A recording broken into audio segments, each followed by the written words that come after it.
Number 1, Microsoft word open করলে একটি default page দেখতে পাই এবং সেখানে ক্যালাবেরি বডি ফন্ট দেখতে পাই এবং ফন্ট সাইজ থাকে 11। আমি চাচ্ছি এই ফন্টটি চেঞ্জ করে অন্য একটি ফন্ট সেট আপ করবো, অর্থাৎ মাইক্রোসফট ওয়ার্ড ওপেন করলে আমি যেন আমার সেট করা ফ্রন্ট পেজ সহ ডিফল্ট পেজটি ওপেন হয়, সেজন্য এই ফ্রন্ট অপশনে ক্লিক করব।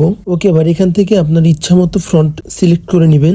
যেমন আমি টাইম নিউ রোমান্স এই ফ্রন্টটি সিলেক্ট করব। চাইলে ফ্রন্ট স্টাইলও পরিবর্তন করা যাবে, আমি জাস্ট রেগুলার রেখে দিলাম এবং ফ্রন্ট সাইজ 16 করে দিলাম। ওকে, এবার বাম পাশে দেখতে পাবো সেট এজ ডিফল্ট, এই অপশনটিতে ক্লিক করে দিব।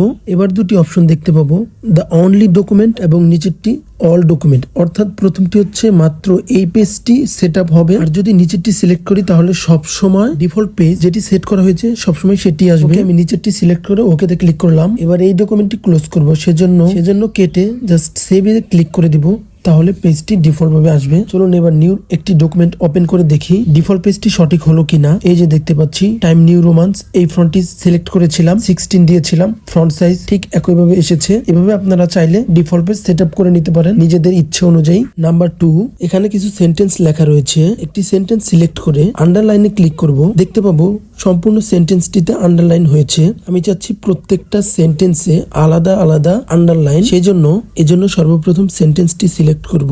দেন এই যে ফ্রন্ট দেখতে পাচ্ছি, এই ফ্রন্টে ক্লিক করব। ক্লিক করলে এরকম একটি ইন্টারফেস শো করবে। এখান থেকে আন্ডারলাইন স্টাইল এই যে একটি অপশন দেখতে পাবো, এটা ওপেন করব। ওপেন করলে এই যে দেখা যাচ্ছে ওয়ার্ড অনলি, এই জায়গাটা জাস্ট সিলেক্ট করে দিব, দেন ওকে। এবার দেখতে পাচ্ছি আমরা প্রত্যেকটা সেন্টেন্সের সাথে আলাদা আলাদা আন্ডারলাইন। নাম্বার 3, উপরে একটি গল্পের টাইটেলস দেখতে পাচ্ছি এক সেন্টেন্সে। আমরা চাচ্ছি এই সেন্টেন্সটি কিভাবে আরো চওড়া করব, সেজন্য প্রথমে সেন্টেন্সটি সিলেক্ট করব এবং কিবোর্ড থেকে Ctrl+D প্রেস করব। প্রেস করলে এরকম একটি ডায়লগ বক্স শো করবে। এখান থেকে যে অ্যাডভান্স দেখতে পাচ্ছি, এই অপশন থেকে স্কেল, এটাতে জাস্ট 150% করে ওকেতে ক্লিক করব। তাহলে এই যে দেখুন পুরো সেন্টেন্সটি চওড়া হয়ে গেছে। চাইলে এইভাবে বাকিগুলো করতে পারবেন এবং সেন্টেন্সগুলো চওড়া এবং আরো চাপানো ভাবেও করা যাবে, জাস্ট এখান থেকে পার্সেন্টেজ কমিয়ে বাড়িয়ে।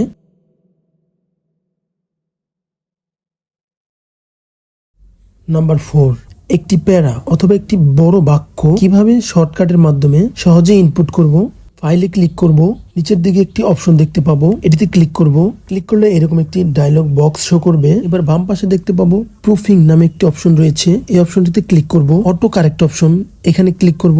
এখানে একটি শর্টকাট লিখবো, যেমন আমি লিখলাম SB এবং ডান পাশে লিখে দিলাম সাভার ঢাকা বাংলাদেশ, অর্থাৎ সাভার ঢাকা বাংলাদেশের শর্ট ফর্ম SB তে হয়ে যাবে। দেন ওকেতে ক্লিক করব। এবার আমি জাস্ট SB লিখবো এবং স্পেস বারে ক্লিক করব, সম্পূর্ণ বাক্যটি চলে আসবে। এভাবে আমরা যে কোনো প্যারাকে শর্ট ফর্মে লিখে অনেকটা সময় বাঁচিয়ে নিতে পারবো। নাম্বার 5, এখানে 3টি ম্যাথ দেখতে পাচ্ছি। এই ম্যাথগুলোর উত্তর MS ওয়ার্ডে কিভাবে দ্রুত বের করতে হয় সেই ট্রিক্স এবার দেখবো। এজন্য ফাইলে ক্লিক করব। ফাইল থেকে অপশন থেকে নিচের দিকে দেখতে পাবো কুইক অ্যাক্সেস টুলবার, উপরের দিকে দেখতে পাচ্ছি অল কমান্ড। এইখান থেকে অল কমান্ড যে অপশনটি রয়েছে এটি সিলেক্ট করব। এবার এইখানে সার্চ করব, জাস্ট সি লিখে দেখতে পাবো ক্যালকুলেট, এই ক্যালকুলেটটি অ্যাডে ক্লিক করব। ওকে, এবার এইটিকে আমরা সিলেক্ট করে এই যে বাম পাশে যে ফর্মুলা দেখতে পাচ্ছি, এই ফর্মুলায় ক্লিক করলেই নিচে উত্তর দেখা যাবে, অর্থাৎ এটা থেকে এটা বিয়োগের উত্তর, ভাগ, গুণ যেটাই হোক সবকিছুর উত্তর খুব সহজভাবে মাইক্রোসফট ওয়ার্ডে ক্যালকুলেট করা যাবে এই সেটিংটি করার মাধ্যমে। নাম্বার 6, ফরম্যাট পয়েন্টার, এটা কিভাবে ইউজ করতে হয়। ধরুন আমি প্যারাগ্রাফের যে কোনো একটি জায়গা সিলেক্ট করে সেটাকে আন্ডারলাইন, বোল্ড প্লাস কালার করে দিলাম। আমি চাচ্ছি এইভাবে আরো মাঝখান থেকে যে কোনো ওয়ার্ড বা সেন্টেন্সকে কালার ওয়ার্ড, কালার, বোল্ড এবং ইটালিক করব। সেই জন্য এই জায়গাটুকু সিলেক্ট করে জাস্ট ফরম্যাট পয়েন্টারে ক্লিক করব। তারপর যেই জায়গাটাকে আমরা চাচ্ছি এটার মতো করতে জাস্ট সেই জায়গাটুকু ড্র্যাগ করে দিব। এই যে দেখুন এইভাবে করতে হয়।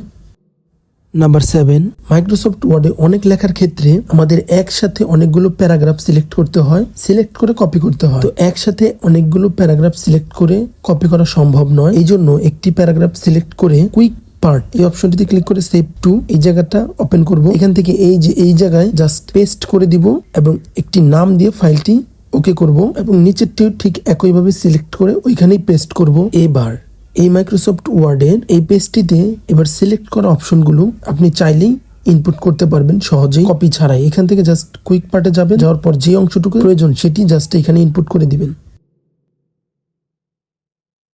নাম্বার 8, আজকের ভিডিওতে MS ওয়ার্ডে এমন একটি পাওয়ারফুল টিপস দেখাবো যা এর আগে ব্যবহারই করেননি। আমি এখানে কিছু ডেটা ইনপুট করছি এবং কমা দিচ্ছি। ওকে, এবার পুরো ডেটাটা সিলেক্ট করব, ইনসার্টে ক্লিক করব, টেবিলে ক্লিক করব, এখান থেকে কনভার্ট টু টেবিল দেন এরকম একটি ডায়লগ বক্স শো করবে। এবার সেপারেট টেক্সট থেকে কমাস এই অপশনটি সিলেক্ট করে জাস্ট ওকেতে ক্লিক করুন আর দেখুন মাইক্রোসফট ওয়ার্ডের ম্যাজিক। এরকম টিপস পেতে চ্যানেলটি সাবস্ক্রাইব করুন। ধন্যবাদ। নাম্বার 9, অনলাইন থেকে অনেক ডকুমেন্ট এনে মাইক্রোসফট ওয়ার্ডে আমরা পেস্ট করি এবং সেই লেখাগুলো হতে পারে এরকম। এই লেখাগুলোকে জাস্ট এক ক্লিকে কিভাবে ঠিক করব, এই জন্য কিবোর্ড থেকে Ctrl+A ক্লিক করে সিলেক্ট করে নিব। দেন কন্ট্রোল এবং স্পেস বার এখানে জাস্ট একটা ক্লিক করে দিব। এই যে দেখুন সবকিছু নর্মাল হয়ে গেছে জাস্ট এক ক্লিকেই। নাম্বার 10, মাইক্রোসফট ওয়ার্ডে লেখার নিচ দিয়ে এরকম লাল দাগ কেন হয়, এই লাল দাগ কিভাবে রিমুভ করতে হয় সেটি দেখব। এজন্য ফাইলে ক্লিক করব, এবার অপশনে ক্লিক করব। দেন এরকম ইন্টারফেস শো করবে। এখান থেকে প্রুফিং এই অপশনটিতে ক্লিক করব। ওকে, নিচের দিকে স্ক্রল করব।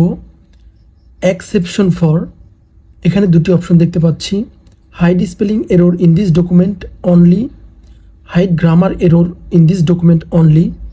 এই দুটি অপশনে টিক মার্ক করে দিব। দেন ওকেতে ক্লিক করব। এই যে দেখুন লাল দাগ রিমুভ হয়ে গেছে।